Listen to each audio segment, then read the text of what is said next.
Hello friends, स्वागत है आपका हमारे YouTube channel MP sky academy में।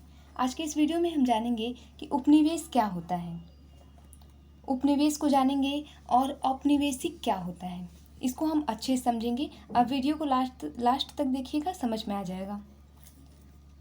जब कोई शक्तिशाली देश किसी कमज़ोर देश पर, शक्तिशाली देश कमज़ोर देश पर, एग्जाम्पल में हम मानते हैं जैसे कि प्राचीन काल में ब्रिटिश ने भारत पर राजनीतिक, सामाजिक, आर्थिक और सांस्कृतिक रूप से, मतलब कि राजनीतिक रूप से अर्थात वहाँ के शासन व्यवस्था पर, सामाजिक स्थितियों पर, आर्थिक रूप से, आर्थिक वहाँ पे जो भी पैसे से लेन देन से संबंधित सारी चीज़ें, इन सब रूप से अपना नियंत्रण स्थापित कर लेता है, तो उस कमज़ोर देश को उपनिवेश कहा जाता है।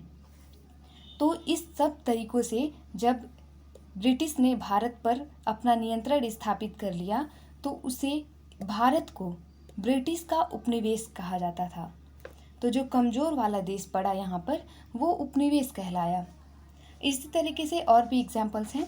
तो उपनिवेश आप समझ गए होंगे कि उपनिवेश क्या होता है, कि कोई भी शक्तिशाली देश कमज़ोर देश पर अगर उसके सभी चीज़ों पर राजनीतिक, सामाजिक, आर्थिक और सांस्कृतिक रूप से अपना नियंत्रण जब स्थापित कर लेता है, तो उसे कहते हैं कि ये जो कमज़ोर वाला देश है ये उपनिवेश हो गया, ब्रिटिश का उपनिवेश भारत। अब जानेंगे औपनिवेशिक क्या होता है। औपनिवेशिक में उपनिवेश से जुड़ी किसी भी चीज़ को औपनिवेशिक कहा जाता है। अब उपनिवेश से जुड़ी कोई भी चीज़ है तो उसे औपनिवेशिक कहेंगे।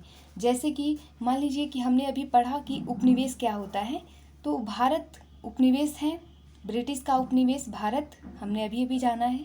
तो उपनिवेश से जुड़ी कोई भी चीज़ है, भारत से जुड़ी उस टाइम जब ये उपनिवेश था भारत, तो उस समय से जुड़ी कोई भी चीज़ है तो उसे हम औपनिवेशिक कहेंगे।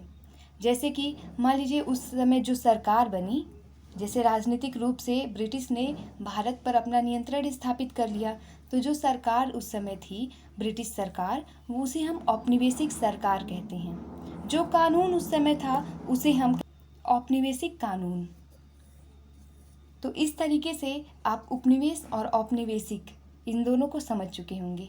वीडियो अच्छी लगी हो तो प्लीज़ वीडियो को लाइक करें, सब्सक्राइब करें चैनल को। धन्यवाद।